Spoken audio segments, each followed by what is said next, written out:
Okay, all right. I just had a vision.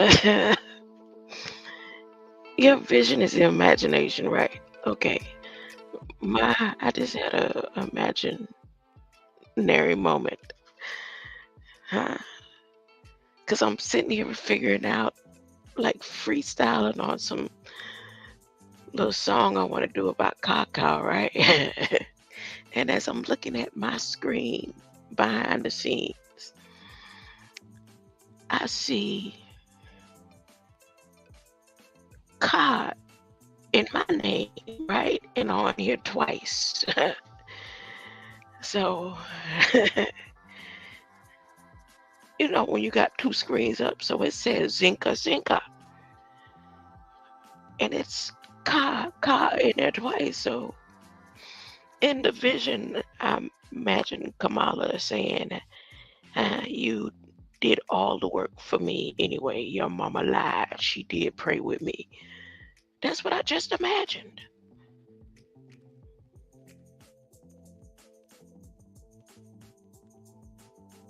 She decided not to take my hand, but she ended up standing on the side anyway, holding the hands of somebody that I was holding hands with, somebody that was holding hands with somebody that was holding hands with somebody like Denzel Washington in the time.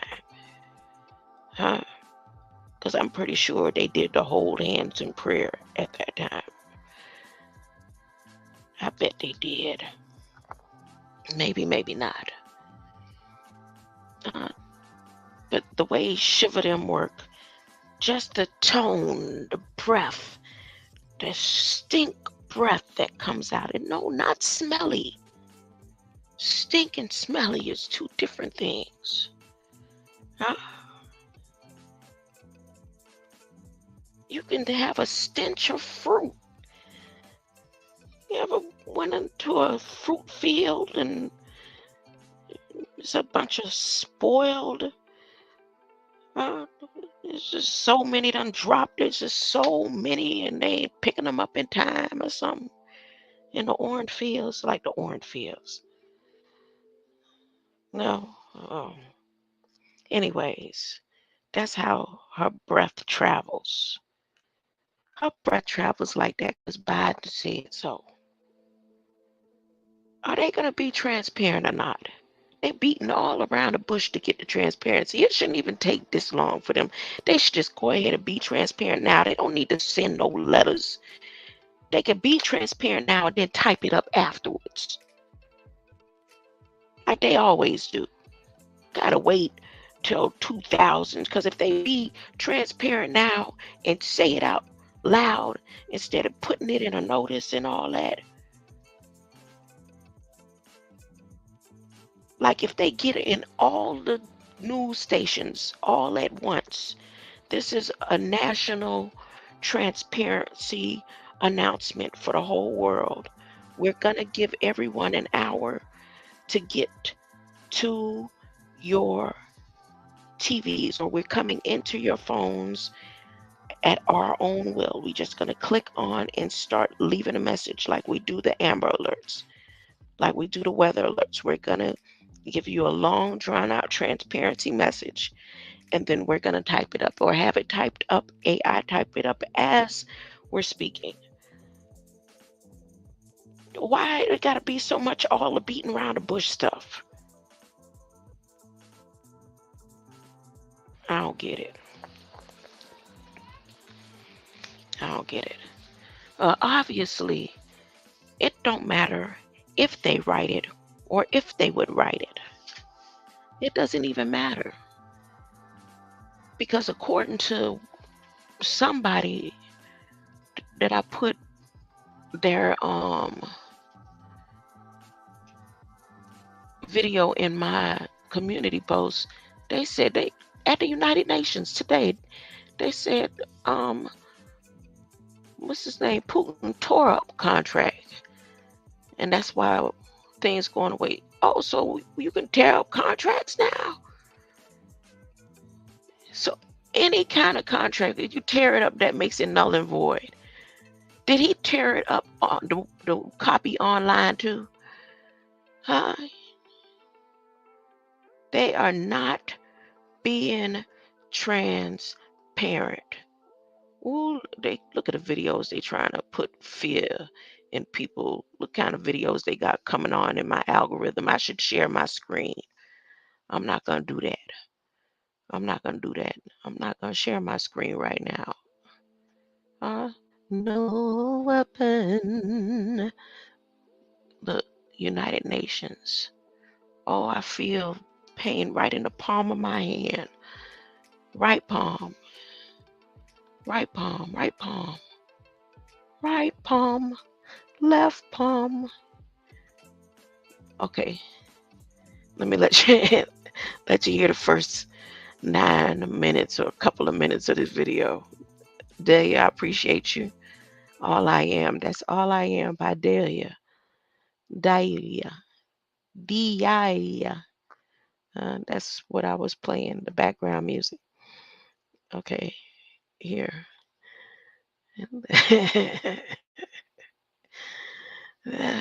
I was over there at United Nations today asking them to be transparent. Oh, I got a guest. One of the remote viewing officers are on the scene. Uh, so in this video today, at U.S. Secretary of State, Secretary of Council, President on fighting. Now I'm going to let it pay. Well, good afternoon, everyone. We're here today and using our presidency of the Security Council this month to focus in on the rising challenge of global food insecurity. We've seen an almost perfect storm emerge in recent years, a combination of climate change, of COVID, and now particularly of conflict that is driving this food insecurity. There are now about 260 million people around the world who are acutely food insecure. And in turn,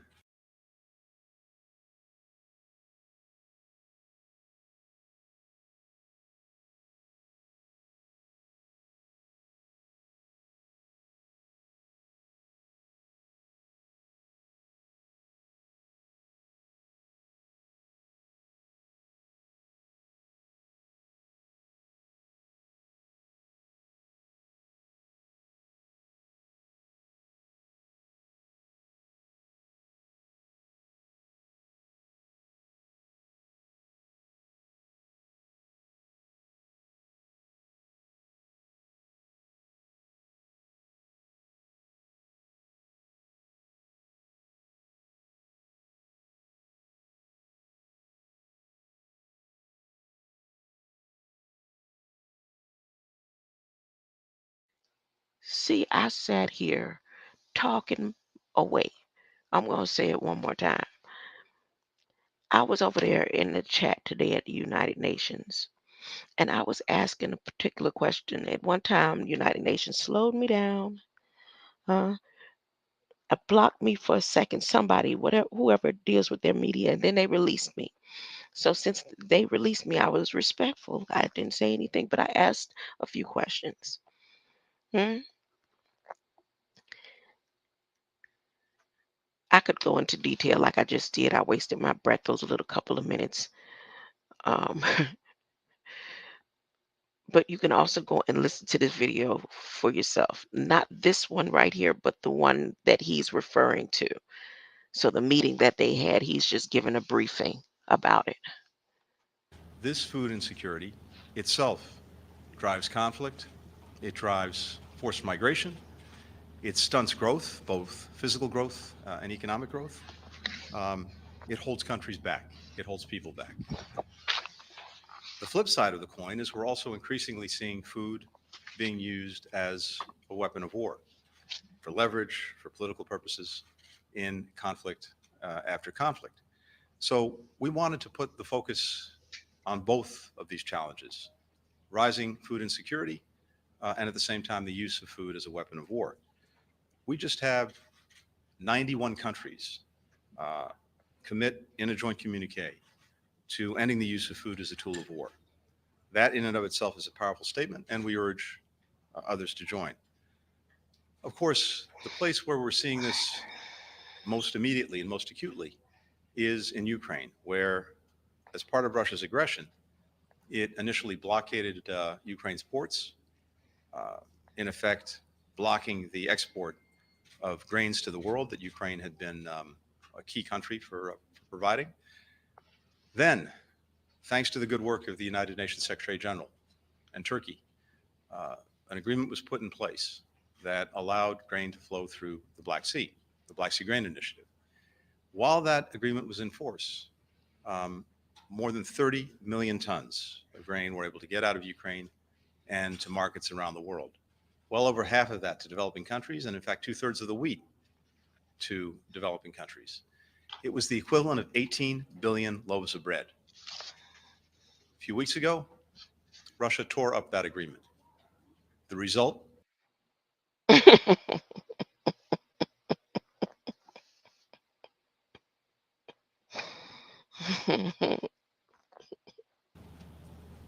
few weeks ago, Russia tore up that agreement.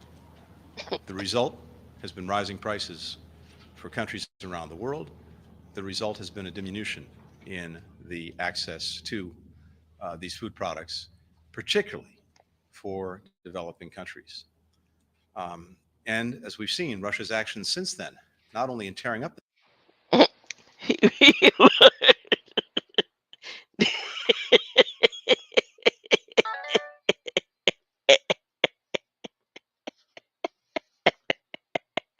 he realized right here when he realized how that may have sounded, he had to go back and retract and fix it up, make it pretty.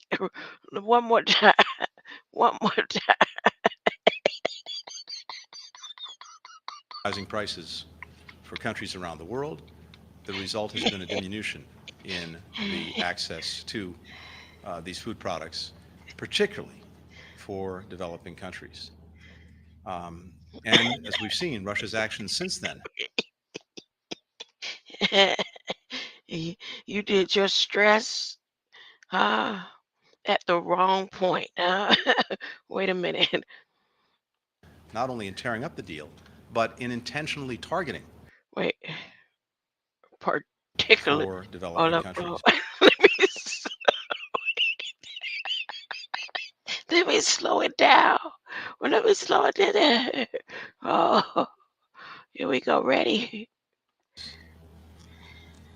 Um, and as we've seen, Russia's actions since then, not only in tearing up the deal, but in intentionally targeting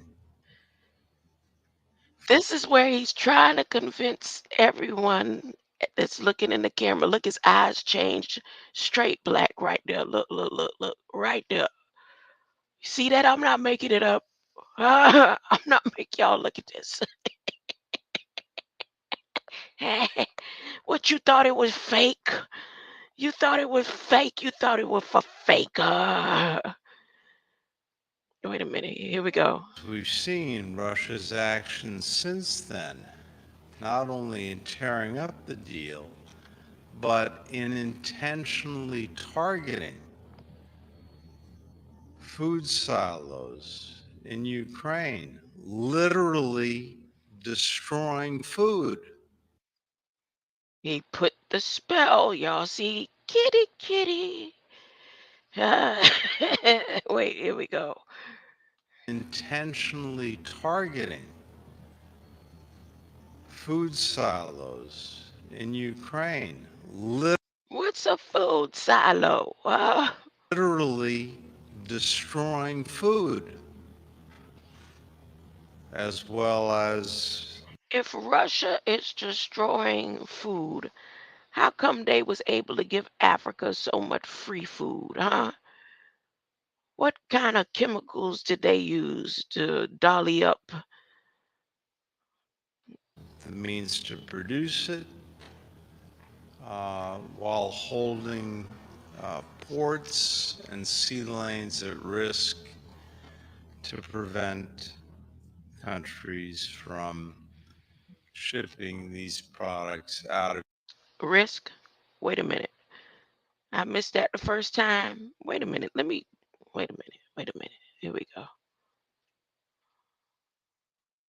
Wait, who is that? Oh, okay. Not only in tearing up the deal, but in intentionally targeting diminution in the access to these food products, particularly for developing countries. Um, and as we've seen, Russia's actions since then, not only in tearing up the deal, but in intentionally. Did I ever finish the Kamala Harris story? I was saying I imagined that she slithered her tongue out and slapped me in the face with her shiver tongue and said, "You did a good job, huh?" I did say that. That would not that right there, huh? Somebody would have to wake me up for real, for real. That would oh my goodness. Why did I put a scary movie and scene like that in my head? Mm-mm. A God use the devil is a liar. Devil is a liar. Devil is a liar. I believe what my mama said. No. Mm-mm. She'll probably she would do something. She smell like she'll do something like that. Targeting food silos in Ukraine, literally destroying food. Did you know that zinc can destroy the olfactory sensors in the nose? You didn't know that? If somebody give somebody zinc and messed up they whole, but we gonna put some zinc in it too. Just zinc it. All factory sensors in the nose could go totally blind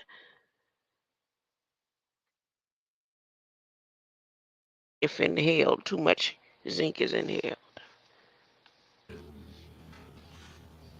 As well as the means to produce it, while holding ports and sea lanes at risk to prevent countries from shipping these products out of Ukraine.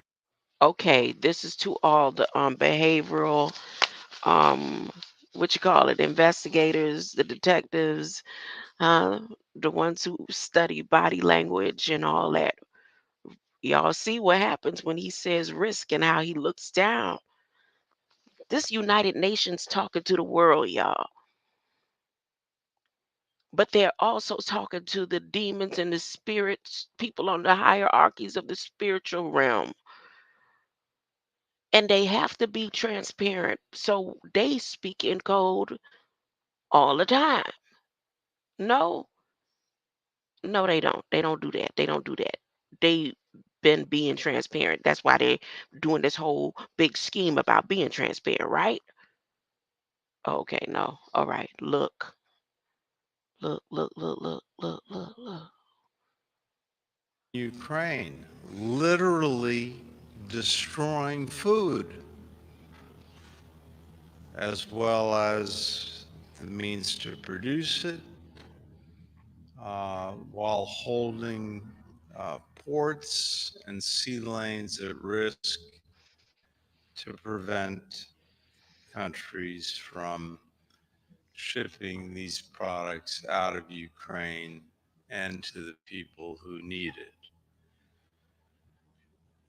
I think we've heard from around the world a chorus of condemnation for this action and the strong desire on the part of many, many countries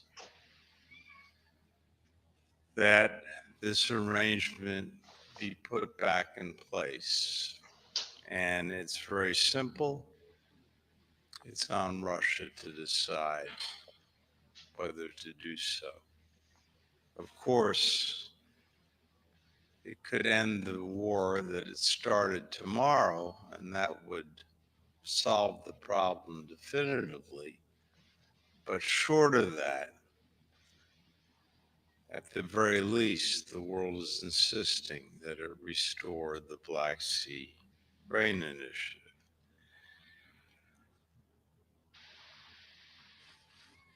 The urgent assistance that we're providing to countries around the world, not just in the context of Ukraine, but of other serious risks. That's enough. The serious risk. That's enough. I don't want to hear no more of that because it's not funny anymore. How he's standing up there lying. How he's standing up there lying, huh? Huh? That's okay. God is in control of that too. Hmm. Now let me go over and talk about what my title says. Huh? I could do that or I could do this. I'm gonna make it better. I'm gonna make it better.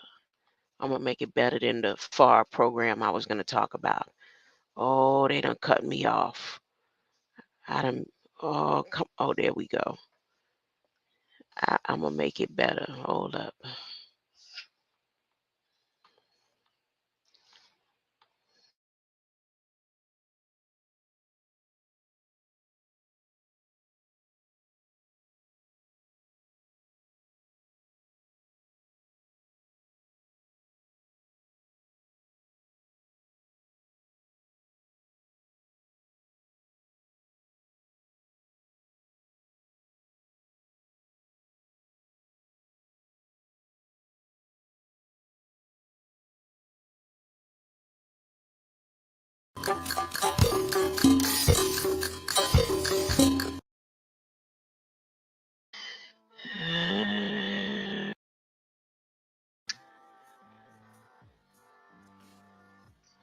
Does God can God see himself when he look at you? Can God see herself when she look at you? If you are the mirror, what do you look like to God? Uh, does God even recognize you? You know, some people, y'all know that feeling. Some of you look in the mirror and be like, who am I?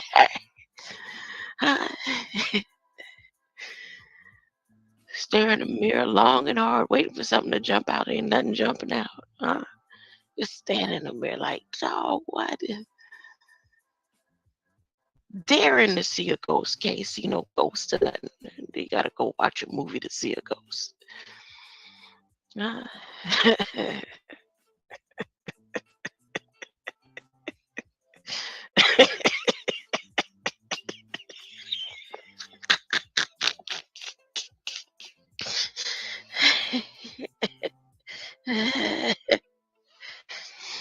oh boy.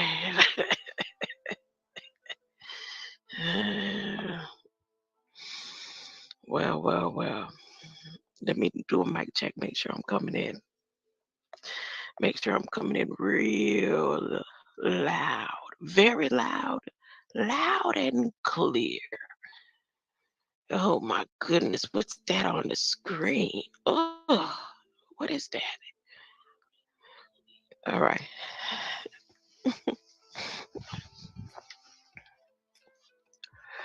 So, nanotechnology. Start over. Greater light, everyone. I'm gonna keep talking about zinc. But before I do, the waivers have hit the table. The wave has hit the table. A tsunami of waivers. Okay. Y'all remember when we were watching, those who were here with me, we were watching the nano particle, the work group, PCAST. Yeah, you remember? Okay. And during that live, I said that it seems like it's more like waivers that they're doing. You know, the waivers that be in the small writing at the end that say, don't say we didn't tell you, and you can't come back and sue us later on. And this message is to the world. And we're telling it to you on the government site. We're telling it to you that you need to go ahead and come in and sign the waiver saying that you're not going to accept cybersecurity trust mark. Huh? And they put out all the waivers the other day. I started not to pay any attention. I said, I need to stay on zinc. Maybe not. Maybe I don't need to talk about anything because Elon Musk is trying to distract me, y'all. Now he gonna come talking about some ESG. Like he going after the big dogs now. Now he trying to be somebody superhero or something.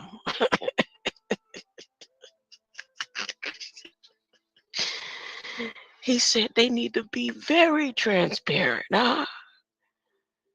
He said, I'm talking about all the big capital, like the videos that I did with the what do you call them?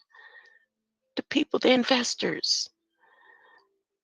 Remember, I was at South Florida Evaluation and I was talking about the name of the investors on the side of the building.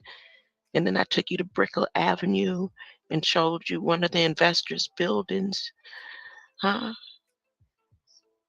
Oh, Elon, he didn't put, it's like he took his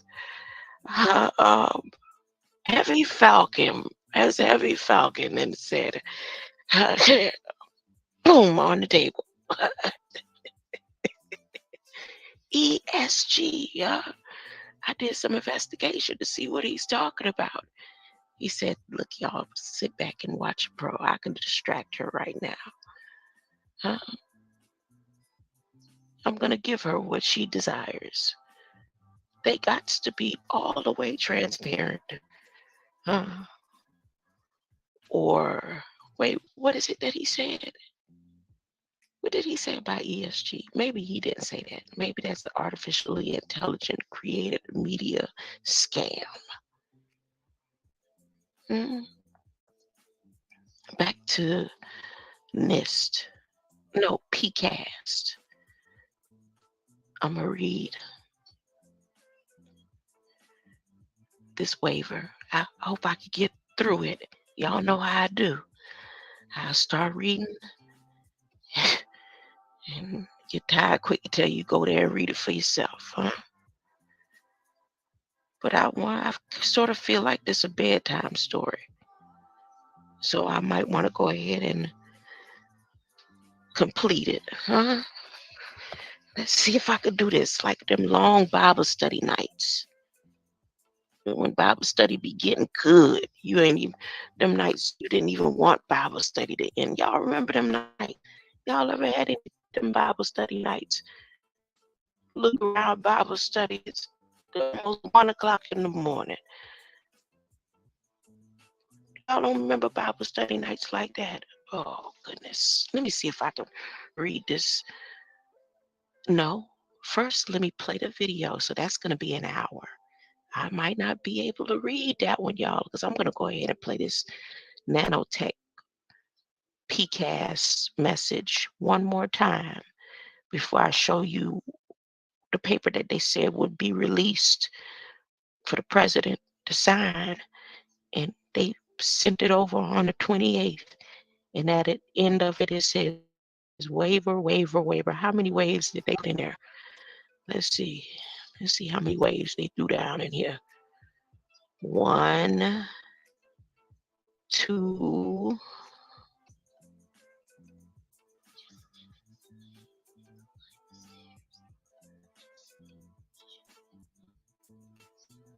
3, 4, 5, dang, 5, 6, 7, 8,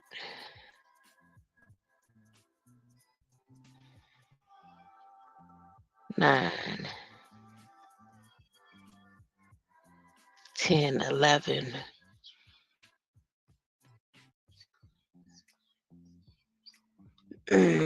Dang, I'm going too fast. 12, 13,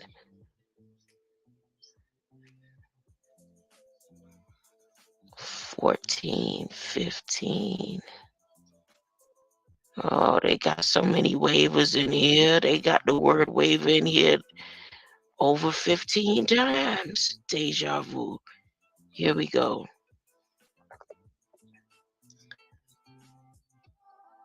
I'm turning you down just a little bit more there.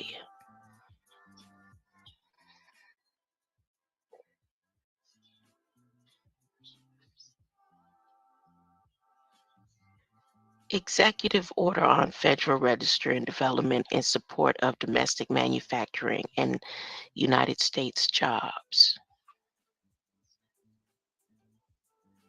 By the authority vested in me as President by the Constitution and the laws of the United States of America, it is hereby ordered as follows.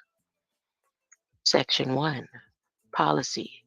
The United States maintains an unparalleled innovation ecosystem with world-class universities, federal laboratories, research centers, and technology incubators, supported in part by federal investment.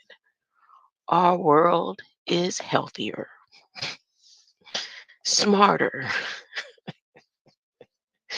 more connected, more sustainable because of the federal taxpayers' investment in discovery and innovation that has supported the commercialization of new products and services.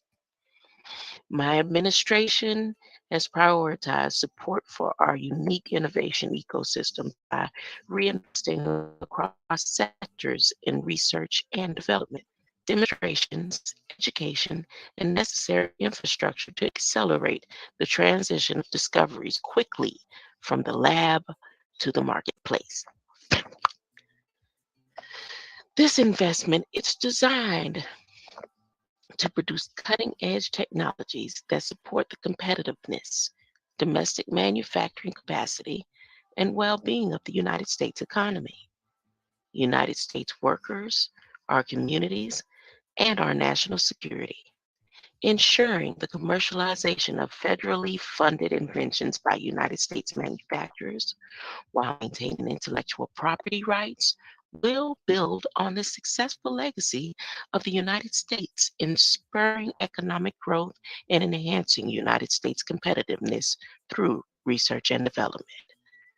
It will also further our joint research and development work with partners and allies to strengthen the resilience of global critical supply chains and secure America's leadership in delivering a net zero emissions economy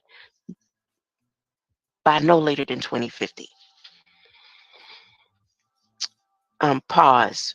But they said somewhere in somebody's news today that by 2025, something, right? I don't know. I didn't see it.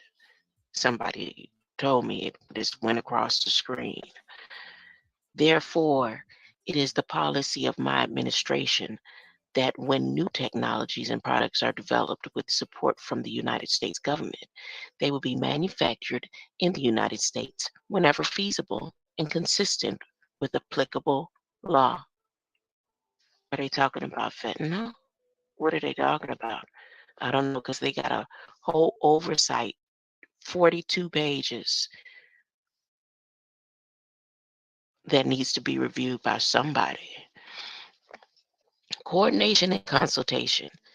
The Assistant to the President in National Security Affairs, the Assistant to the President for Economic Policy, and the Director of Office of Science and Technology Policy shall coordinate the executive branch actions necessary to implement this order through the interagency, my bad. Okay, a new word, huh? Interagency process identified in the National Security Memorandum 2 of February 4, 2021, renewing the National Security Council system. Oh, and those who are going to be left behind, they're giving you a head start. All the chips you desire. They got all types of programs that you're going to be able to sign on to for your chips that you're staying here and you're accepting.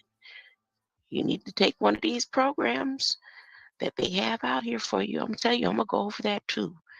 Let's see how long I can stay up and do this. Renewing the National Security Council system. Implementing this order, the heads of executive departments and agencies shall, as appropriate and consistent with applicable law, consult outside stakeholders, such as those in the industry, academia, including historically Black colleges and universities, tribal colleges and universities, and other minority serving institutions, non governmental organizations, communities, labor unions, and state, local, tribal, territorial, and governments in order to implement the policy identified in Section 1 of this order.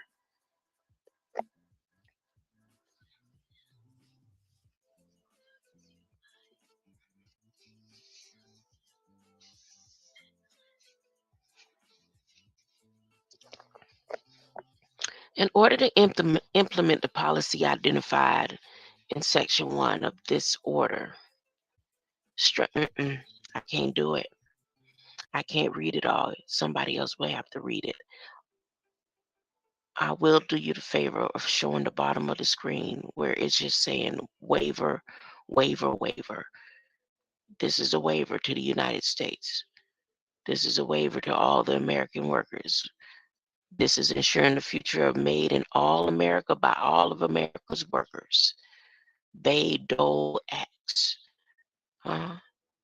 This is an executive order 14005. It's lengthy. I don't want to read it. But they say you got 90 days to respond to this order. United States. Everybody. This is a notice. And it's a notice with a waiver. And they putting everything on how they feel. And what they gonna put in the book, they said that ain't coming out till towards the end of the year. But they say you have by the beginning of 2024 to have made your decision, because they putting out the waivers. They putting out their transparency paperwork and everything. They say, but you need to get with it. Y'all answer from the working group by the beginning of 2024. Mm-mm. Let me let the video play, and then I could come back over here. Oh, I got to share the screen. Mm-mm. Oh, I have guests. Greater light. Hold up. I'm doing something. I can't see who's there. I'm about to do the share screen. About to do the share screen from the PCAST nanotechnology order. The paperwork, the executive order that just got signed is a direct connect to this video that I'm about to play. So this was the 27th. Then they did this on the 28th. Hold up, let me see. Am I sharing? Here we go. This executive order right here.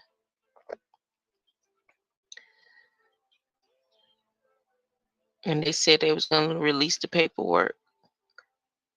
But everything in here is a waiver.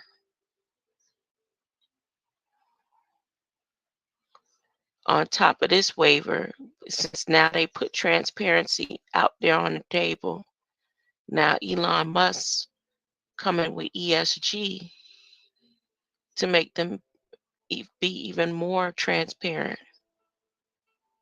And that's going to put him in a win-win, because he's attacking this business, but he's attacking, or he's playing monopoly with the head of this system right here, the billionaire. His name is I can't remember his name right now. Yeah, when I looked and went into ESG, I saw some guy, his name, I can't think of his name. I could easily click this, but I don't want to lose track of what I'm supposed to be doing. There's some billionaire, what you call it, real estate corporate entity. Oh goodness, I'm doing it. Let me get the PCAST. Let me play this video.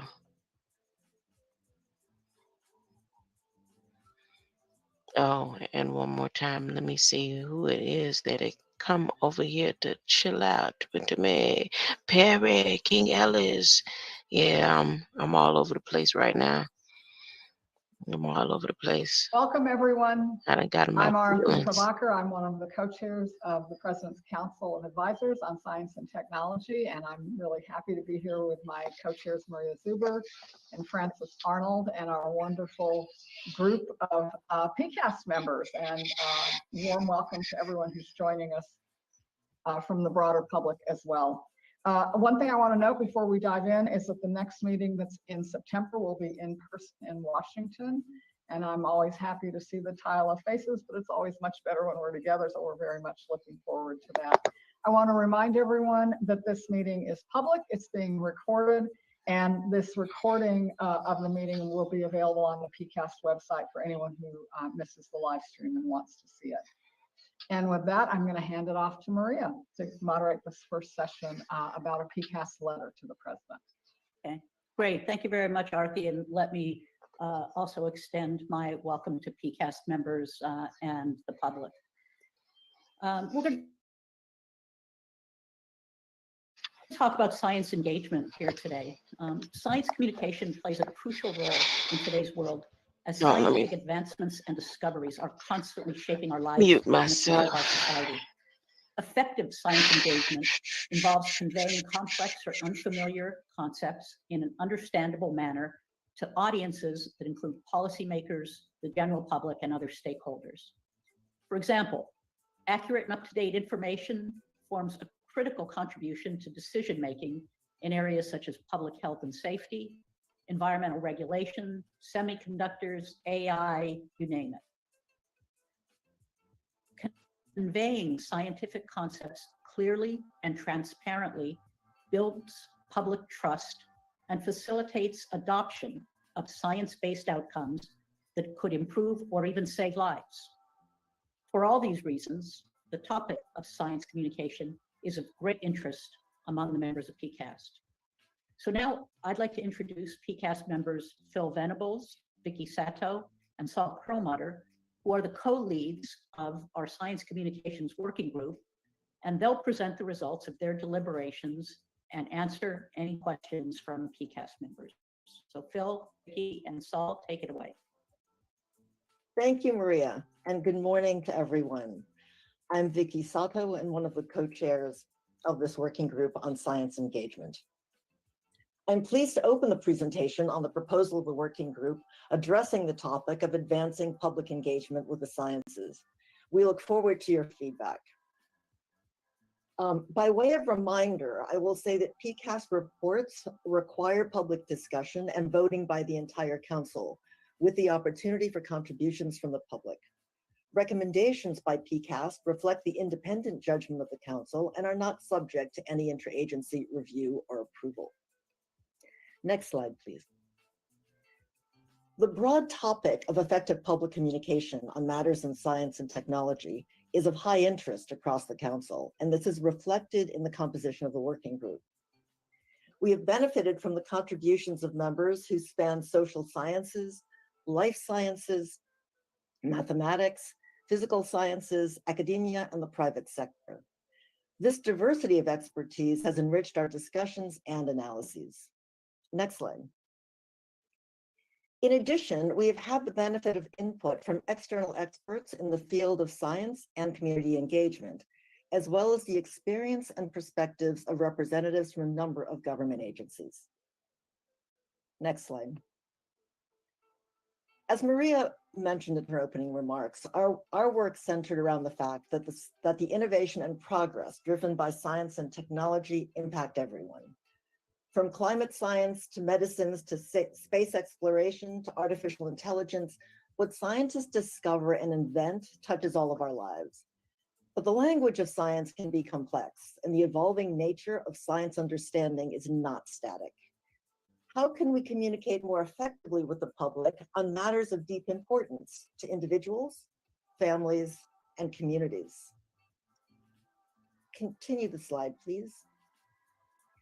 Happily, Americans have had a historical confidence that science and scientists will act in the public's best interests, and this has been reflected in polling of various kinds over the years. But has put this historical confidence and trust at risk. The rapid information landscape changing so fast, driven by modern technologies, continuing legacies of social and economic abuse, and an overall decline of trust in institutions, pressure so on the trust Americans historically had in scientists.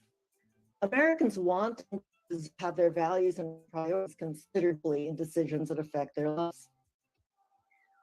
We do to create public policies that are informed by both accurate scientific understandings and community values. Our working group feels strongly that we provide access to accurate and specific information, vibrant dialogue between experts, communities, and government agencies that are responsible for research and development. This is not a task. Next slide. We spent quite a bit of time talking to stakeholders on this topic, and we learned critically that it is not enough to refine how we talk to the public.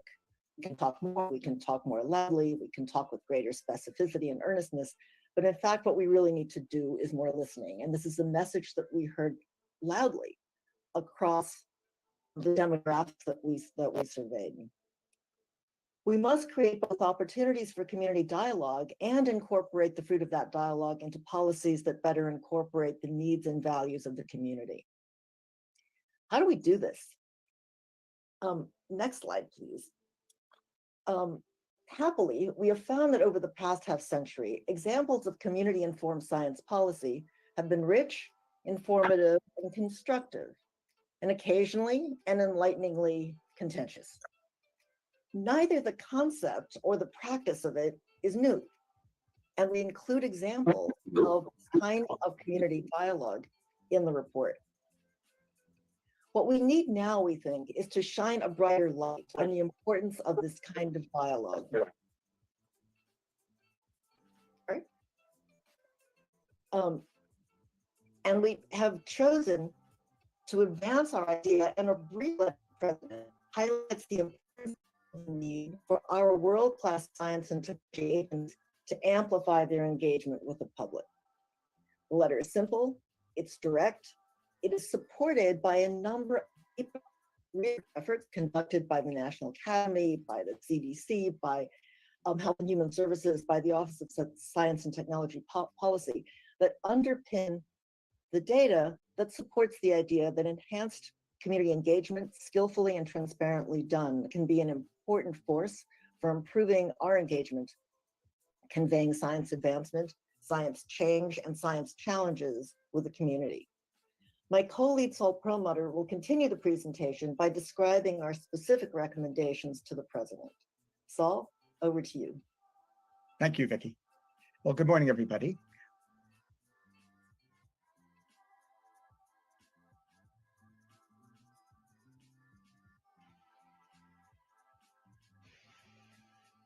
I'm going to send in my comments. Once I email my comments, I'm going to make my comments. I'm going to attach it to the video. I'm going to email.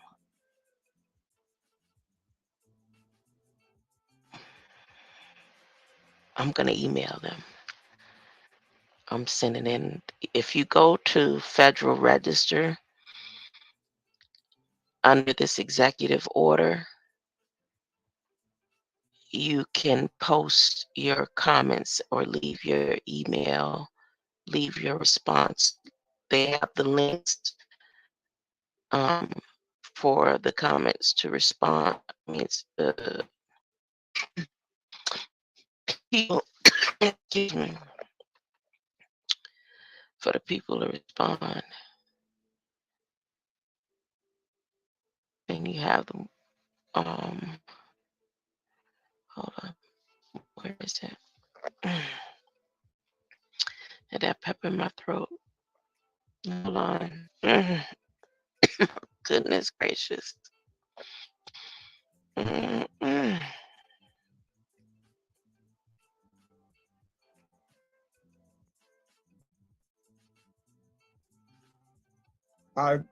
first of the recommendations reflects a commitment from multiple parties, and the recommendation is to issue a clarion call to federal agencies to make science and technology communication and public engagement a core component of their mission. And the idea is that an essential pillar of this effort is applications are included in agencies' senior level policy development and decision-making processes. We heard that the elevation of that role in the agency made a very big difference. Please.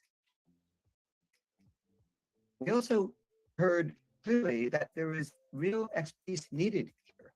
There has been real advances in understanding how to reach and work with communities and statistically represented publics.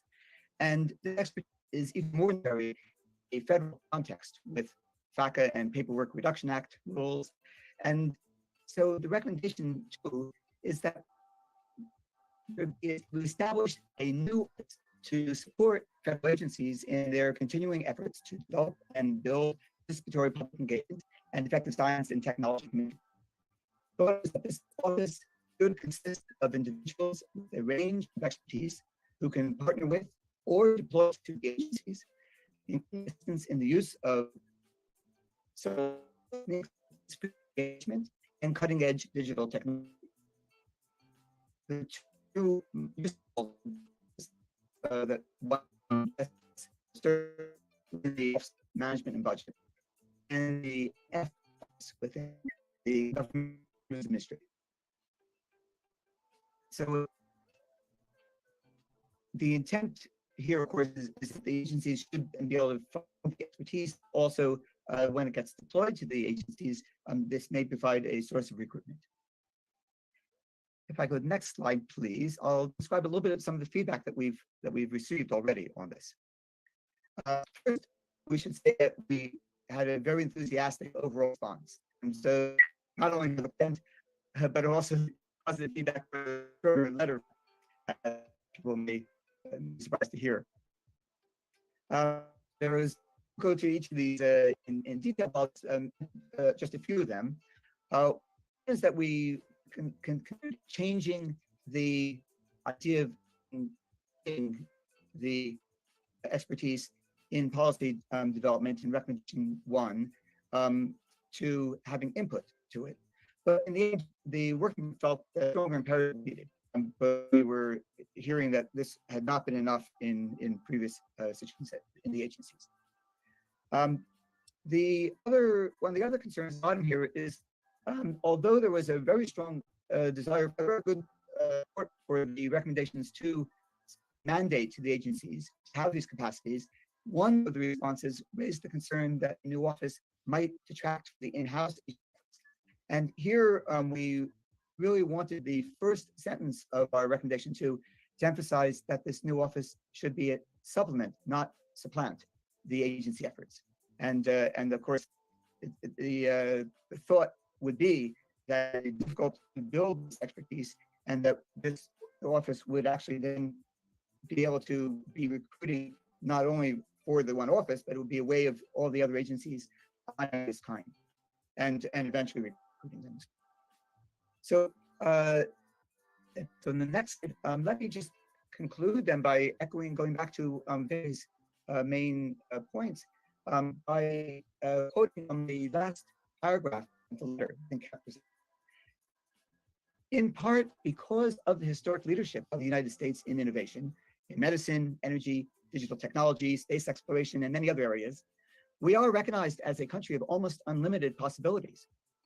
These advances can not only be inspiring, but also empowering for all Americans, offering tools for identifying problems and inventing solutions, but only our communities understand that they own these tools as key participants in the decision-making process. So these recommendations, we have the opportunity to help build the thriving society that results when science and technology are in everyone's toolbox. Thank you. I'll turn back to Marie. Great.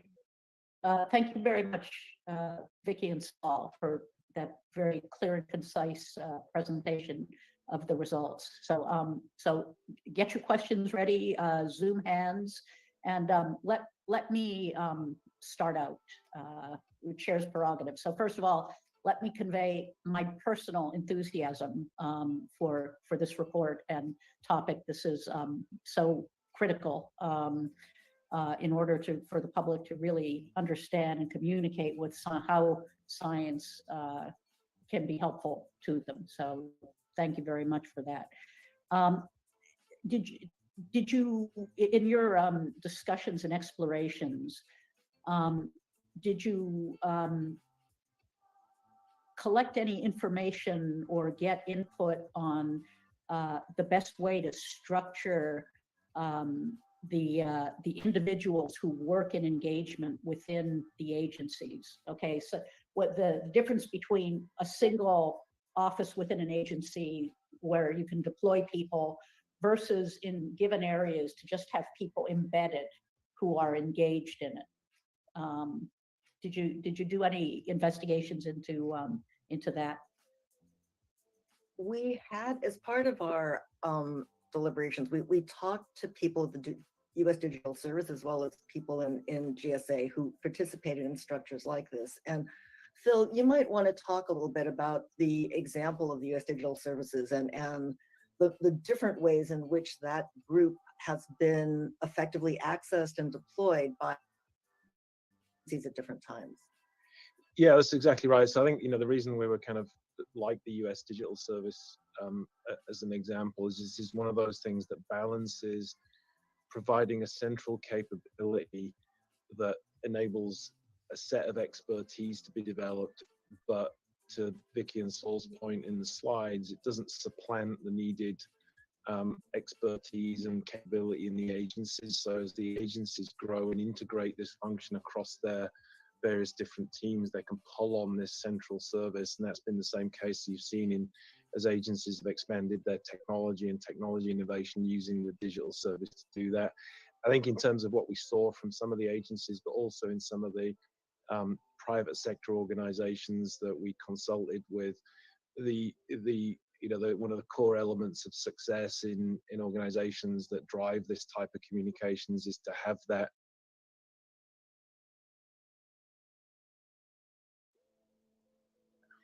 engaged in the parts of a department or agency's activities. And this comes back to the recommendation one about appropriately elevating the people to be connected to every activity as early on as possible. So it's that classic balance of central expertise and growing expertise, but being plugged in as early as possible into every activity to shape those activities to facilitate that communication. Great.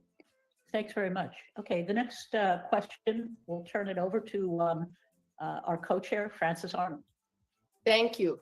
And actually, that was a great question that was also on my mind. Do you envision that this new office would detail people to the agencies? And I find it very useful to have a concrete example. Could you give us an example of how a science communication, science engagement problem actually, what is an example of a problem, and what is an example of the expertise that would be provided to the agencies? Presumably these are not scientists, and technologists, but experts in science communication, social science. So how would they work together? Also a great question. And clearly, there's not a lot of experience in this kind of organization. So we're proposing by analogy or homology, if you will. I think it's important that this office have the flexibility to be current, both with regard to their expertise in the rapidly changing field of digital technologies, but equally in the area of social sciences, which is changing rapidly. And the experiences there have been modern, current, and rich. And I think I'll ask Jen or Lisa Cooper, who were, critical to our thinking in this area, to maybe comment on some of the examples in health and human services and in other areas where current practices and thinking in social sciences is shaping the way we interact with the public. Jen or Lisa? Okay, I'm happy to chime in. I mean, one example that I can think of, and it's actually an example we gave in the Public Health Workforce Report, was the Community Engagement Alliance Against COVID-19. And so that's one of these sort of examples in which there's been expertise at the level of one of the federal agencies that's, leading this effort at NIH. And there's a broad representation of stakeholders within that partnership, but there's bi-directional communication at every level, and all of the findings that come out of the research program are communicated very rapidly to the public. But before that material is disseminated, there's a lot of input from the community partners, whether they be leaders of community-based organizations or the services, the clients they serve, into the format, into the presentation of the material, the messaging, the appropriateness of the language. There's a lot of input into that before any of the materials are generated and disseminated. And there's a lot of input into what are the appropriate vehicles to use for communication. So that whole process is an excellent model, because the partnership that is in place in this initiative really provides the ongoing engagement with people who are on, who have a voice and who have concerns related to the work that's being done. So that's one example where there's expertise there. There's an office there at the National Heart, Lung, and Blood Institute of Communication where there's a lot of expertise there. And I know we were thinking they could be a model that other agencies could tap into. They also have a consultation service that they've provided for their researchers, but there's no reason why, you know, other federal scientist groups couldn't tap into that as well. Great.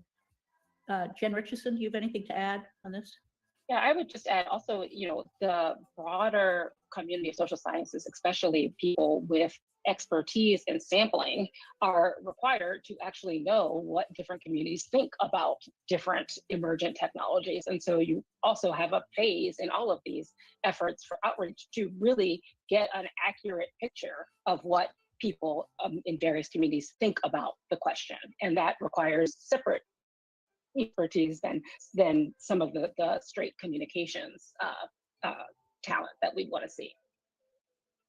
Well, actually, let me follow up, Jen. So then would you envision that this office would have a staff of such experts that would be detailed to agencies upon request for a project?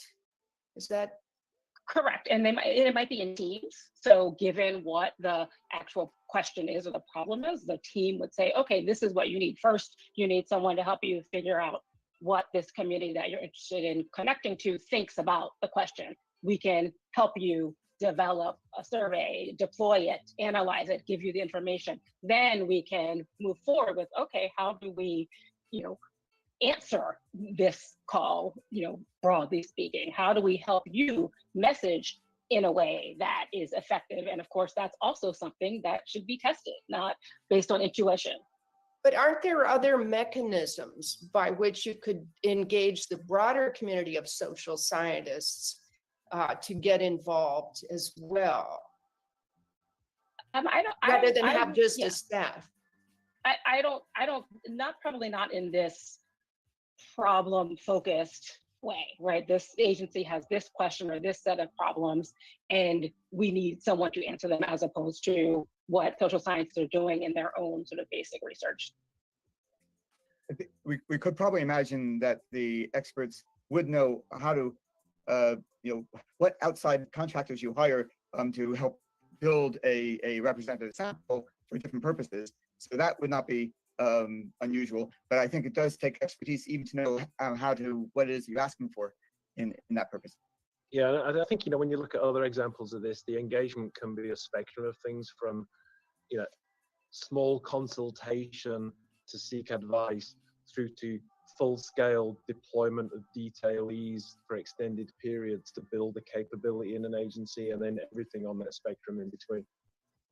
And I think we heard some of this from the U.S. Digital Services Group, where there's a renewing roster of fellows, in that case with digital technological skills, and in our case, probably a broader band of skills. So the pool, if you will, of expertise renews, and it serves as a nexus for a broader community of a broader community that's networked into experts across a variety of communication strategies, if you will. We may also comment that we definitely heard very different needs from different agencies that are at different levels of advance in this area. And so some of them using certain aspects of this expertise, others might be taking on, you know, a large amount of you know, cross deployment because they would need further help getting themselves off the ground. Great, thank you. Bill Press, you're up next. Yeah, I think these are terrific ideas, and I think the need to both communicate better with the public and engage better with the public, these are not just in the category of good to do. These are essential to do if the American people are going to benefit from the whole scientific enterprise. At the same time, I think there might be people out there who wonder about what are the guardrails on this, because in past administrations, not all but some, there have been examples of political pressure to miscommunicate science, to engage with the public in sort of biased ways with a predetermined outcome. So I wonder if you thought about what these guardrails could be. I mean, for example, something that comes to my mind is that the head of this office could be a member of the SES, the Senior Executive Service, rather than a political appointee. You know, something specific to make it a non-political office. My question is really, have you thought about that, and what do you think? Saul, this has been a grounding concern and interest that Saul's been articulating to the group, that it's important that this capability, this attention to public engagement, and this office that we are proposing to be a nucleus for activity, be of a credibility and of a neutrality that can survive different administrations, and that its consistency of purpose and the reputation it needs to build for delivering truth in science, as complex as that may be, is an important part of sustainability. So it's a very good specific suggestion, Bill. We haven't been so detailed in trying to highlight the phenotypes of the leadership here, but certainly continuity, credibility, transparency are going to be essential ingredients in any leadership role.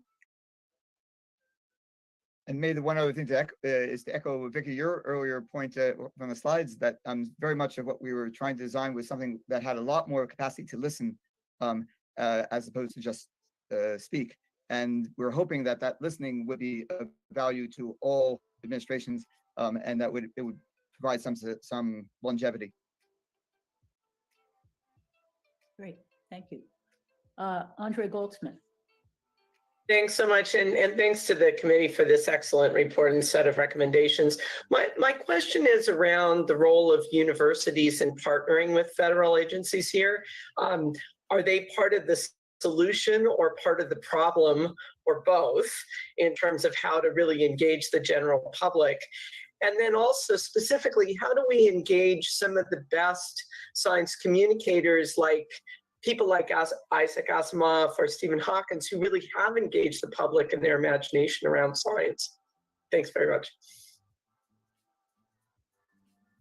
That's a great concept and a great question. I'll speak for myself as a member of this committee. I think universities are an important part of this ecosystem of communication. And I know many universities have established much more outward-facing science discussions, science presentations about discoveries within their institution, as well as on topics that are of interest to the general public, and feature speakers who are skilled and knowledgeable in presenting to the public in different fora. So I certainly see universities as an important part of this ecosystem, not just as a portal, but also as a place where the integrity of science and the responsibility of science to the public gets instilled, if you will, with the teaching. And I think, the current culture around Oppenheimer is an interesting example of this. So I appreciate the question, Andre, and that's my own take. And I ask others on the working group to express their views as well. We might want to mention that we're hearing that one of the whole points of the raising the level of the importance of this topic in the agencies was that the agencies wanted the permission to be able to perhaps have programs with universities and other grantees to accomplish some of these goals, but it had not been part of the mission previously in certain cases. Also, not necessarily that the federal government has to take the lead on every single science communication issue. I think it's actually better to have a broad range of independent voices as well. So I think having lots of dialogue and forums, bringing academics and communications experts from federal agencies together is great, but we shouldn't sort of lean too heavily into trying to sort of dominate like a conversation. Terrific point. I think the other thing it's worth remembering is as individual agencies develop good and new practices for doing these types of engagements with universities or others, you can imagine the role of the central service team is to capture that, develop toolkits for that, and promulgate that out. So the other thing that we didn't, foot stomp on as much as we probably could have is the notion of that. This is again what the US Digital Service has done a lot of, which is amplifying individual agencies' best practice for the benefit of everybody else by encoding things as toolkits that people can use. And you can imagine this is another example of that. If there's a method of engaging universities, you can imagine that could replicate quite easily using central. We also heard, correct me if I'm wrong, we also heard from a couple of agencies that the grant issuing power inherent in some of these agencies with this kind of encouragement could lead to more research and innovation in the areas of more effective public engagement in the sciences. So that was another place where highlighting the importance of this activity provides the agencies with different kinds of opportunities for innovation, not just communication. Okay. Next up, Paula Hammond. Yes, thank you for a really critical report. I had a question that is really kind of the opposite scenario to Bill Press's question. I think listening is so important. What kinds of tools do you envision or approaches do you envision if upon listening, it's found that there is a good deal of information that is not correct and is influencing how a community receives or understands science without losing trust? I'm wondering if this new agency would have special skill sets in this area, and if you had any thoughts in mind on how to address that. I'd say that one of the aspects that we were particularly interested in here was the experience where, in similar situations, having a dialogue started first before the confrontation about what the fact set is, has made a big difference. And so the expectation is that that one of the reasons to do this kind of two-way engagements early is so that there's more of a conversation going where people might be able to change minds and listen to each other in that respect. And in particular, I think separating out a little bit of the values development and the goals and fears and of different communities early on, as before you also start discussing the constraints of what the science allows or doesn't allow. Also there's been evidence I gather that it makes a difference if that's on the table first before you then try to discuss what the constraints are, since otherwise people try to express their values and their goals and their fears using the science as the football. Part of the task of science communication too is, and I think Kiani commented on this in his comment on the report, is science evolves and it changes, and one makes recommendations based on the best information one hopes that one has at the time. But we don't always do a very good job of communicating that fluid nature of science and the fact that different information, new data, can affect how we think and how we act. So it's developing having people in this group and having leaders of this group who are skilled and balanced in hearing the concerns and being able to communicate not the laws of science, if you will, but the best information that we have and the risks and benefits that are afforded in a particular time as accurately as possible. And to create a sense of continuing dialogue is part of the culture shift we'd like to start to catalyze in a deeper way. It's happening. Some agencies do this already. Some do it very well. Some would like to do more. Others have a somewhat different view. But I think part of our intent here is to emphasize the importance of building a different kind, a more expansive exchange around science and its impact on the country. All right, Arti Prabhakar. Well, first and foremost, I want to emphasize the same thing I think college has said, which is how happy I was to see this emphasis on listening. We're probably a group of people who know how much easier it is to talk than to listen, but that is really where the value is turning this into two-way. So I really wanted to express my appreciation for the team for coming to that and really focusing on that. To the point about the manipulation of scientific information, in the first week that President Biden was in office, he issued a memorandum to all agencies and departments across government on scientific integrity and evidence-based policy making because he sees it as fundamental to trust in governments. I think it's just worth remembering that we tend to think about trust in science and in research, but it's actually fundamental to the way I think the whole country relates to its government. So I think really agreed with the point that was being made about that. And then the final thing I'll offer is that I love the fact that you all and the work that you did, you came to the U.S. Digital Service and 18F as a model for bringing expertise in, but then engaging and helping and lifting up many different parts of government. Those efforts came out of the OSTP of about a decade ago. And actually an important trigger for that was the failure of the launch of the Obamacare website, that everyone remembers painfully, but that led to some really important improvements through these kinds of mechanisms.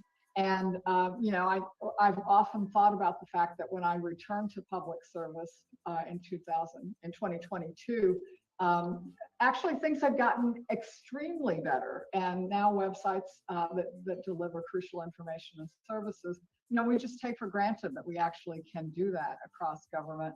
And I offer that simply to say that I think when you start efforts like this, you're planting the seeds for something, and I can start to see a future where we are much better at doing this kind of two-way communications to the benefit of research, but also of society. So thanks so much for the effort.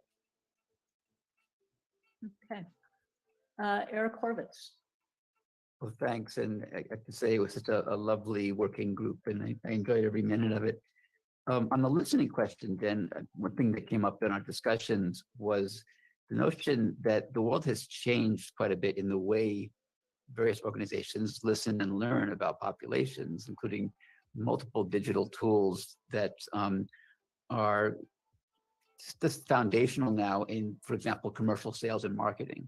And these kinds of tools and information sources are quite different and much more rigorous and extensive in many ways than small, modest surveys that are done traditionally. And so the idea that the office that we talked about could start leveraging new ways to listen, to understand where the American people are, what the uncertainties are, to help with engagement, came to the fore as a just general direction on modernizing how it is that we understand citizens and their understandings. Comments from the committee on that? The only thing I would add is that I think that's a very important role for a group like this, but and for an office like this. But it also is very important, I think, that as was mentioned earlier, that we make it very clear that this is in order to understand what the public needs us to hear, and that so that I think people would feel that sense that it's a listening, thoughtful exercise in trying to bring in the public's goals and interests into the different agencies. Great, thanks, Eric. So I'd like to make another comment that I think relates to a number of the themes that were raised in the discussion here today. So there's one agency for which science engagement and communication is part of their original mandate, and that's NASA. And they've had a lot of time to work on it, and they do it exceptionally well. And one of the things that they make use of is the role of education. Okay, you can't underscore enough how important education is, and NASA actually uses teams of ambassadors who are largely science teachers, but also workers in science museums and libraries and other, other institutions where education is important. And in the spirit of transparency and trying to convey thoughtful information and building trust, there are people out there who don't want to believe the government, but people tend to believe their children, and so really putting a strong focus on educating young people on good scientific practices and scientific results. They can be really effective messengers to their parents and grandparents and others in their society. So I'll just put that out there, and that I think a lot can be learned from the way that NASA integrates that. Strong agreement from another person who has experienced the NASA world. Right. Kathy Wotecki.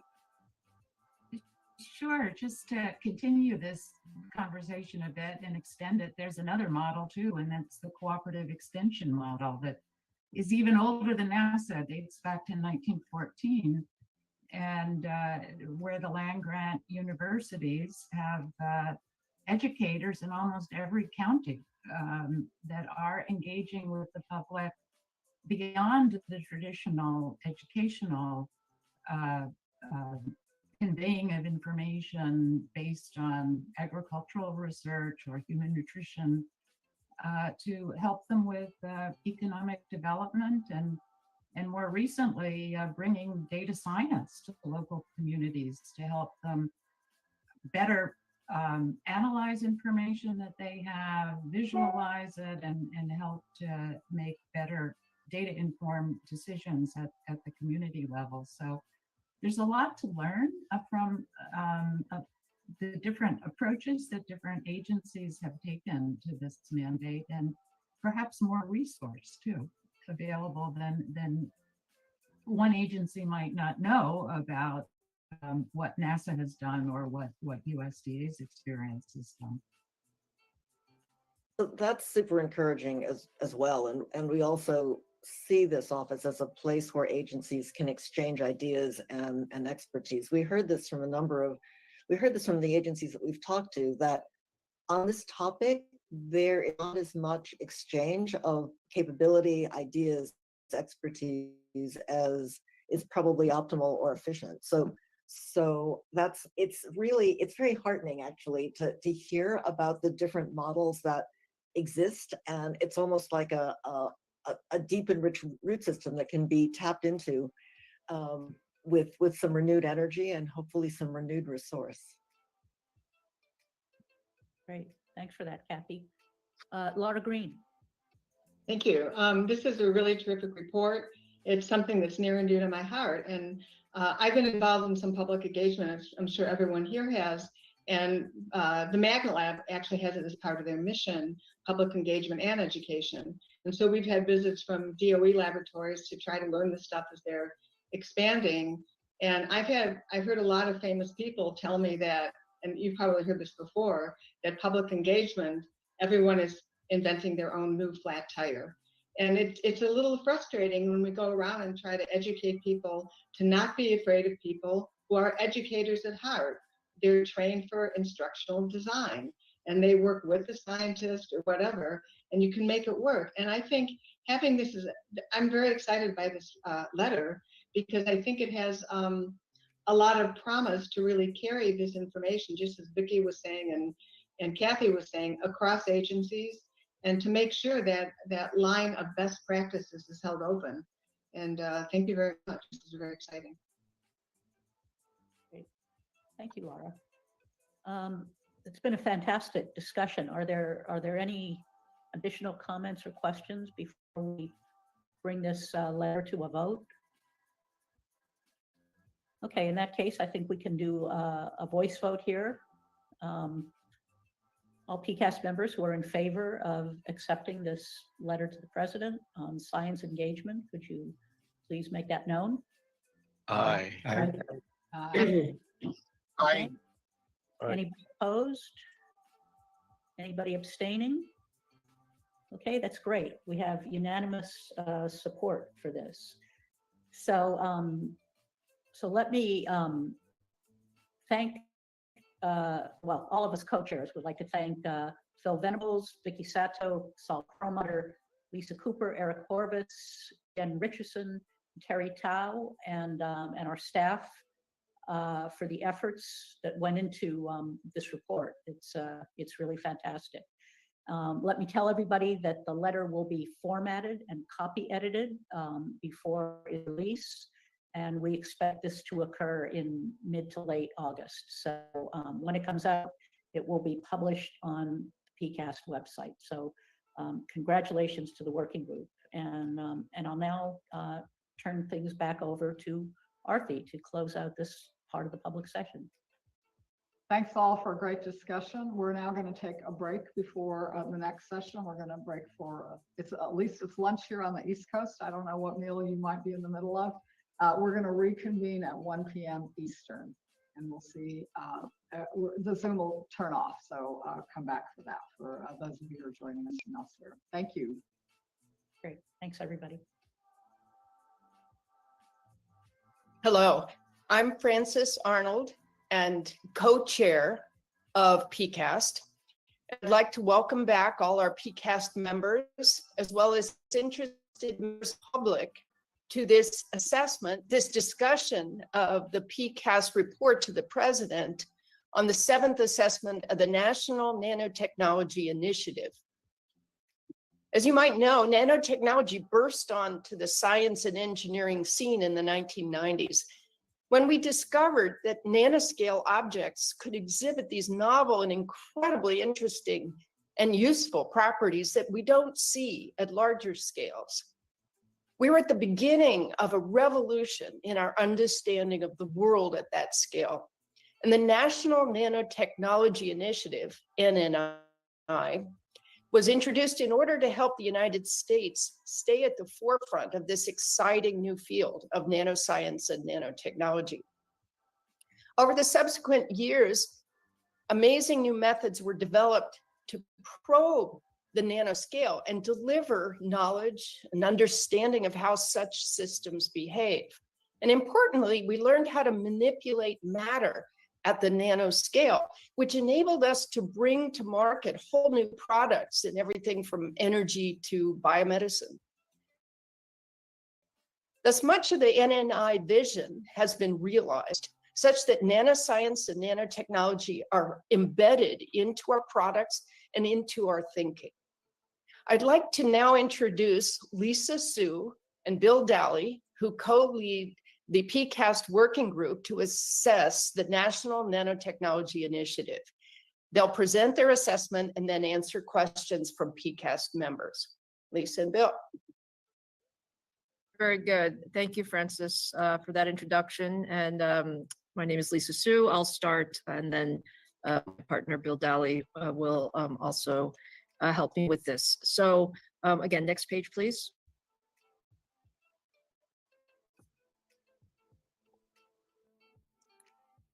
So as we discussed earlier, these PCAST reports are really established for us as a working group to review matters, and this is our opportunity for the full council to discuss our conclusions. As Frances mentioned, in this particular case, for the NNI assessment, this is a congressionally mandated assessment that we do periodically, and so we had a great working group on this. Next page, please. Bill Daly and myself co-led this, and Paula Hammond and John Benovitz joined us in this assessment. And we will say, as part of this assessment, we had significant contributions from the Science and Technology Policy Institute, STIPI, who helped in some of the research as well as the overall report. So we thank them for their contributions to this. Next page, please. As part of the assessment, we did consult a number of parties, both within the federal government that have been working on nanotechnology, as well as some in academia, to give us some perspective of where the, first of all, where the entire field of nanoelectronics is in the United States and across the world today, as well as the NNI initiative in and of itself. So we thank all of those who helped us in this assessment. Next page, please. So as we take a look, and as Francis mentioned, nanotechnology research has been absolutely critical to U.S. innovation. If you think about the progress over the last 30 years, it is something that we should all be very proud of. Nanotechnology is now really essential to so many industries, certainly microelectronics as one. If you think about just transistor technology and how much the nanomaterials are impact what we can do in terms of scaling to smaller dimensions, as well as adding more capability. When you think of the mRNA vaccines and just how transformational that was to us over the last few years, you see that liquid nanoparticles were used to deliver over 676 million doses of COVID-19 vaccines just in the United States, since over the last few years. You think of next generation energy technology as another area where nanomaterials have become so important to some of the research in that area. And it's generated both significant jobs as well as significant revenue for nanotechnology companies. So clearly, this has been a huge and positive impact, to the U.S. in terms of innovation leadership as well as economic, return. Next page, please. Now, if you look at the history of the NNI initiative, back in the late 90s, I think federal leaders and really the scientific community recognized how transformational nanotechnology could be in strengthening our global competitiveness. And so the NNI program was put together with this 21st Century Nanotech R&D Act in 2003. And as part of it, there was significant governance effort, because the thought process was that for something so large, it would be really helpful to have a governance infrastructure and also coordination across the federal government, as well as a review process. And this is part of that review process that was put in place. The coordination of the NNI has been very much led by the NSTC, the National Science and Technology Council's NSET subcommittee, as well as facilitated by a National Nanotechnology Coordination Office. So that was part of our determination in understanding where should the NNI initiative go next. So with that, let me hand it off to Bill to talk about some of our findings. Bill? Thank you, Lisa. Can I have the next slide, please? So what we found as we met with the different people is that nanotechnology has been transformational. It made huge contributions in medicine, energy, electronics, and really improved our economic engine. But since the legislation was passed 20 years ago, it has matured. And what we found is that most of the people we talked to weren't really focusing on the nanotechnology themselves, but rather on applications of it to different areas. And as we moved from this emerging field back when the legislation was passed to a mature field today, and it's clear that the machinery that was put in place when it was an emerging field is really no longer the right machinery for something in its mature phase. So if we can go to the next slide, we'll start with our recommendations. So the first recommendation is that we recommend that the president work with Congress. This is a congressionally mandated piece of machinery, the NNCO and the NSET, to sunset or substantially revise the 21st Century Nanotechnology R&D Act. So we're not saying here that they should sunset nanotechnology. Nanotechnology is hugely important. The government should continue to support R&D, infrastructure, education, research in this area. But we don't need the structures we put in place 20 years ago when this was a nascent field just emerging. Something different is required today, and something much more streamlined. The biennial reviews by PCAST national academies are really no longer adding value, and it's not clear that a coordination office is needed for a field that is this mature. So we go on to the next recommendation. NSET, the subcommittee on nanoscale science and engineering technology, is doing great work, and they need to continue doing that work. And so we recommend that the director of OSTP work with the executive director of NSTC to direct the NSET subcommittee to continue leadership and federal coordination of nanotechnology, strategic planning, implementation, and outreach. They're the right people to continue doing this job under whatever streamlining or sunsetting is done as a result of our first recommendation. And if we have the final recommendation slide. And the other thing that came out as we talked to the different people who are the real central figures in the nanotechnology world is that everything they were doing was interdisciplinary. It was applying nanotechnology to medicine, or applying nanotechnology to electronics, or applying it to agriculture.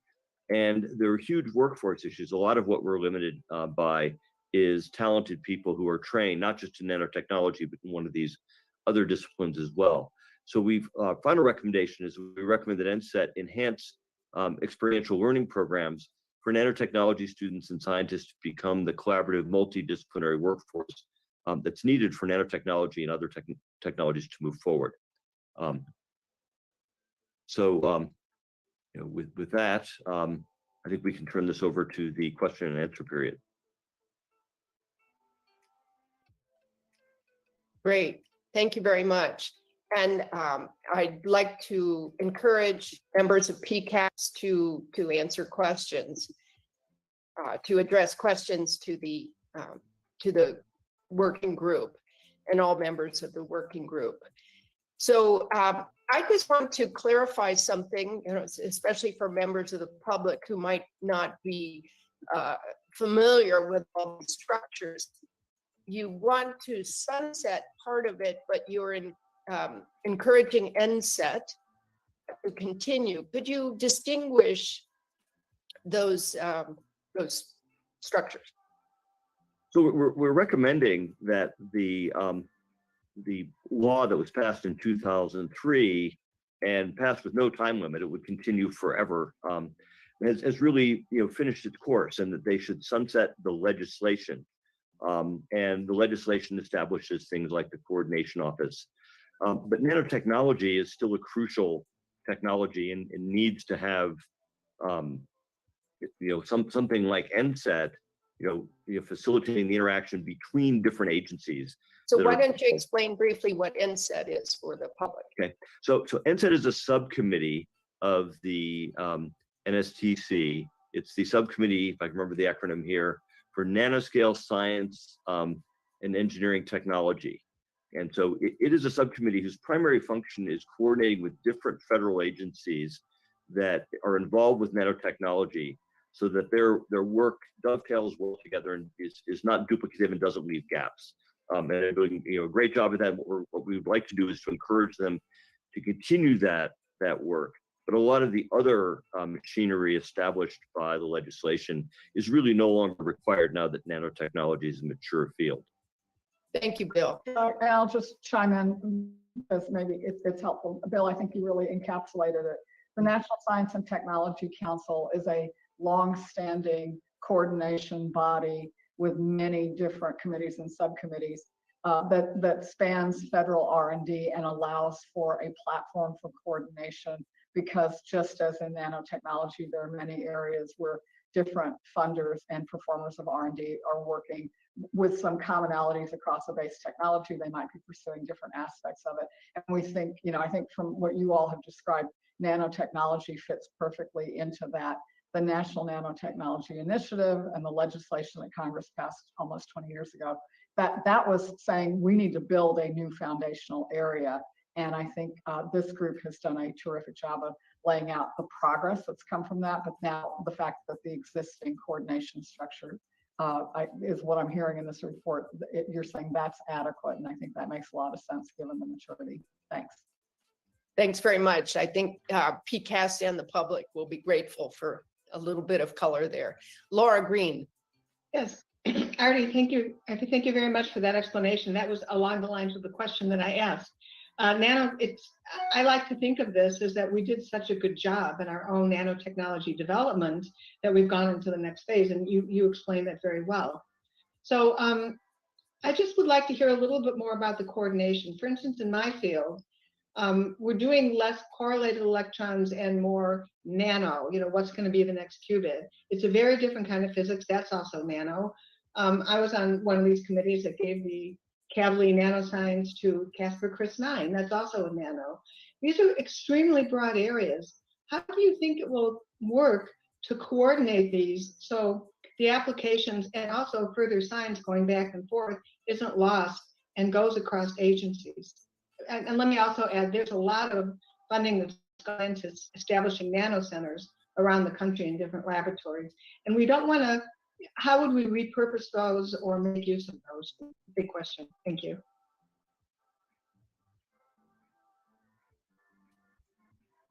I'm happy to let the study members address that, or if you want me to, I'm happy to, whatever you'd like. I could take a stab at it, and we maybe should have different people comment on that.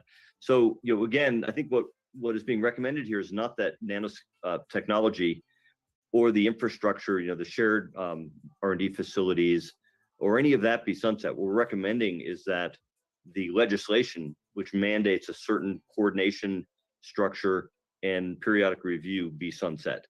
I think that the facilities are getting good use and delivering good value to the scientific community, and I think that the subcommittee itself, NSET, is doing a great job of the coordination, and that should continue. It's not clear that a separate coordination office for nanotechnology in its mature phase is needed at this point. But we're not suggesting that there be any less research and development in nano. And I think a lot of the things you referred to really sort of reinforce what we found in talking to the different players in this field, is that the real action now is in the application of it to different fields, to quantum and to these lipid particles for delivering medicine, and to gene editing materials and the like. And so the underlying technology itself has become mature, and the real action is now in the application of that technology. And so the structure needs to evolve with that, to best focus the resources on the applications. That's right. I think the only thing I would add to that is just to reinforce, sort of the primary point that Bill made. There's no intention to reduce the let's call it the investment in nano as that happens. Actually, what we find is there are nano investments all over the federal government and all throughout research. This is really just about the mechanics of how it's implemented and trying to really modernize, frankly, how we deal with sort of nano within the federal government. Arthur, do you want to comment? I think they said it. Okay, very good. Sue Desmond-Hellman. Great, this is terrific. I had I think a straightforward question for either Lisa or Bill. As you talk about the mature field of nanotechnology, and we all know if there's a medicine that would go through the FDA's safety and efficacy process, I have a question about potential toxicity. I know when nano was first a part of the scientific dialogue, we all thought there was so much promise, but also potential peril, including in how you manufacture and get rid of materials or discard things. How do you feel about the state of maturity on the safety side as a broad field? And do you think there's enough oversight for the public to feel like nanotechnology has oversight on macro safety or toxicity issues in general? Can I take a stab at that? Please do. As someone who works in nanomedicine, but also I'm very aware of huge amounts of research that have gone into nanomaterials and their interactions with cells and the human body. And quite frankly, it is very dependent on the composition of the nanomaterial. There's not a single generalized set of rules or ideas around toxicity that encompasses all nanomaterial systems. So lipid nanoparticles are quite benign compared to perhaps certain kinds of inorganic systems that should not be in the body. I think the science has advanced to the point where we have a large amount of data and understanding. That doesn't mean that we stop, though. I think that there are continued efforts to understand toxicity issues, but now it's much more focused on those specific areas. So in the field of nanomedicine, you will see that there are very extensive, there's a lot of work done in looking at how safe nanoparticles are in the body, where they circulate, where they distribute, and what the long-term impacts can be. And in other areas and fields, these kinds of studies also exist. So I think it's that in the expansion of nanotechnology, we've also extended the meaning of what toxicity means, what areas we need to apply that question to, and in areas we're seeing that being done, and that absolutely needs to continue to be funded and need to be supported by FDA and other agencies that are involved in our regulation. Thanks, Paula. Thanks very much for that. I think this is a great example. All sorts of interesting new properties popped up at the nanoscale, including toxicity that we didn't anticipate. So it's incumbent upon the science and technology to investigate those. Maria Zuber. Yeah, thank you. I really want to compliment the working group for the examples in the report of outstanding achievements that have happened using technology. You know, when I through that, it made me feel like this is the right time to make the recommendations that the working group made. I mean, in a sense, nano is the new micro. Okay, it's being used so pervasively in, you know, all fields of endeavor that it's not hidden or a mystery, or there's some field out there that has to discover that nano is available anymore. So at MIT, among our experimentalists, more than 40% of our experimentalists in science and engineering make use of equipment at the nano level, and you know our analysis indicates that it just keeps increasing every year. So I just wanted to point that out as maybe an amplification of some of the recommendations that you made in the report, that at the sort of university research level, what we're seeing, certainly at my university, very much is in line with the observations that you made. So thanks again. Thanks, Maria, and thanks for reminding us that nano is alive and well and chugging along. Andrea Goldsmith. Thanks so much. Thanks for the great report. And I do think it's a bold statement about the maturity of the field, and that things should evolve in terms of its oversight. My question was really around the third recommendation on training. And obviously workforce development in STEM is a big issue, not just for nanotechnology, but more generally. And so my question is, for the specific recommendation of having the NSET subcommittee enhance and expand programs, multidisciplinary coursework across high schools, community colleges, universities, and industry, I guess my first question is, are there examples of that working well now across all of those constituents? And how would you focus that? And what partnerships would this subcommittee need to make to really be able to effectively train workforce across all four of those dimensions of the educational ecosystem?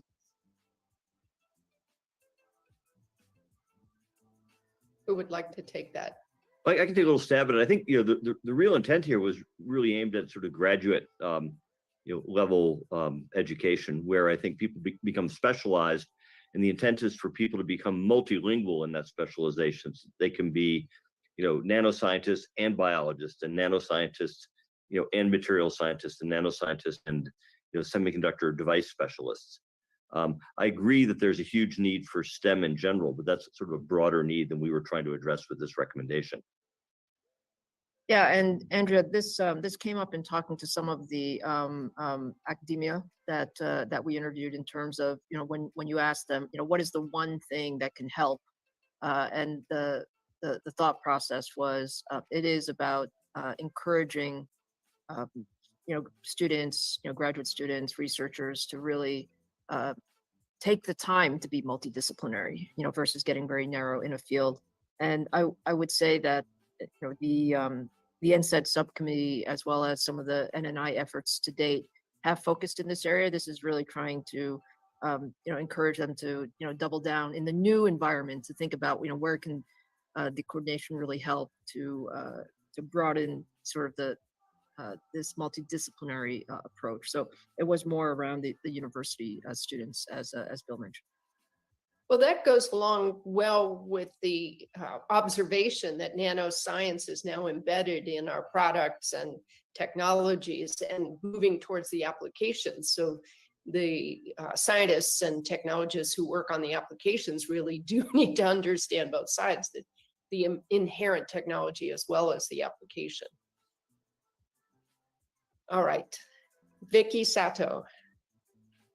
Thank you. Thank you to the working group for this report. It was educational for me to see such a clear example where a focused government-driven initiative really led to such tangible productivity and innovation across a broad set of application verticals. And to be able to say, this effort took us over the hump, if you will, of really catalyzing broad-based innovation in this country. It was very rewarding to hear. So thank you for that. And it's also, I think, really timely that you propose an alternative structure that can continue the momentum in certain areas and not others. And with regard to that, in the area of nanomedicines, lipid nanoparticles, as you point out, have been a breakthrough for the whole field of genetic medicines.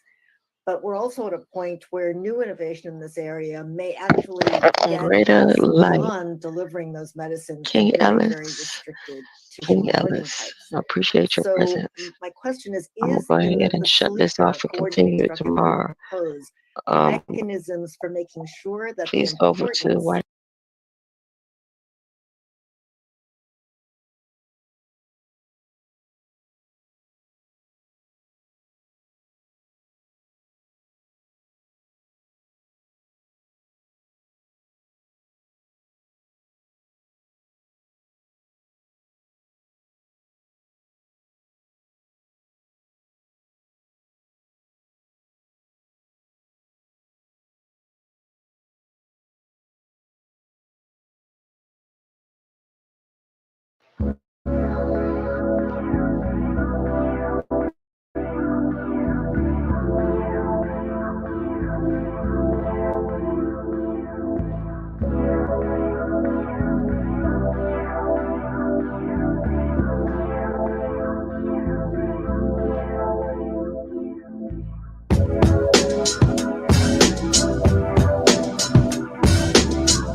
Emails aren't even real, huh? Fairy tale. She's exaggerating. Fairy tale in the mind. Emails aren't even real, huh? And so you could go to my community post, and that community post just posted. It should be like 3 minutes ago. Uh-oh, that's DeSantis. Got a haircut? Who is that? Oh Lord, I don't want to know. I don't want to know all these new faces all over the place. Y'all watch how the news, how everything. Wait till you wake up in the morning. Wait till y'all wake up in the morning. Wait till y'all wake up. We talking transparency now, so that means we don't even have to hide how we laugh.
Greater light, copper Christ.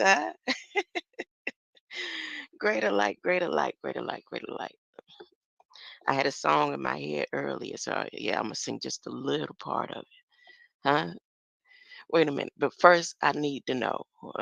Can you tell me? You tell me because you the one that know it all. Huh? I've learned so much from you, Copper Christ. I really have. Huh? And I be so slow, and then I go back and look at the videos where you would be, and I wasn't taking notes and paying no attention. Huh? And then every time I turn around and figure it out, it all leads back to you. Huh? All roads lead to copper. Yep, all roads lead to copper. Yes, yes, yes, yes, yes. Or Christ. How many Christs out there? How many Christs? Look, the deeper I get into this zinc, I know people have built on it. I'm thinking, I'm like, yeah, people have been saying that stuff. Huh? Why it take me so long to figure out that zinc is in the headsets? Uh, that zinc is in the asphalt. Huh? Zinka. It's a shame. The I can't Zinka even find virus. my Huh? Mm-hmm. own video. I'm trying to find the Zinc video is in the pesticides. for my request for The way PCAST they to captured our review lights is through the zinc. my Do case. you know I sent zinc my email. healed leprosy? Hold up. Some of you I probably wanted already knew. to. I had changed my mind about going over this stuff here. Can you see the screen? Hold up. I done took the screen off. Hold up. I done fell asleep and all, y'all. This here dreaming. I wanted to go over this, and then I said, no, I'm just gonna keep showing my PCAST video until PCAST email me, send me a response to my request for the government to be transparent about my caseload that the investors didn't spend so much money on. They had a whole South Florida Evaluation and Treatment Center Thornton roundtable meeting about $4 million or more. I mean, I'm not the only research and developed on in South Florida Evaluation Treatment Center, but I'm one of the many, or maybe the only one, that I was in South Florida Evaluation and Treatment Center for something that I didn't do. And I'm, now patient safety and all that transparency, PCAST is on top of it, and I want to be the first uh, at their table. You already know. Okay, well, that's what I'm gonna do for a whole week. And I'll be more productive tomorrow. I'll make sure I'm on the video, the correct video, or maybe I'll just do a whole nother presentation with the PCAST review again. That's all. I appreciate anybody coming over here and listening, but not just listening, going and research and develop your own perspective and what's going on around you, what the government say they are doing to you and around you. Some of you may be like, no, I'm fine. I don't care. Let the flaming hot Cheetos of zinc coming through the wires down Mountain Valley Pipeline that Kamala Kaka Harris and I'm saying they sweeping zinc over the rainbows of the land. And all that extra good stuff, volcanic eruptions, and all the stuff that God is in control of. All that good stuff. And since God is in control of PCAST and the government saying they're going to be transparent, I'm running to them. Come on, let's get it, huh? Greater light.